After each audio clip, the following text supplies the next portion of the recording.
श्रियकान्ताय कल्याणनिधये निधयेत्तिनाम् श्रीवेङ्कटनिवासाय श्रीनिवासाय मङ्गलम्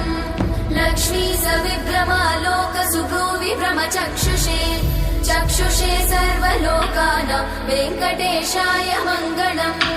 श्रीवेङ्कटाद्रिशृङ्गाग्रमङ्गलाभरणाङ्ग्रये मङ्गलानां निवासाय श्रीनिवासाय मङ्गलम्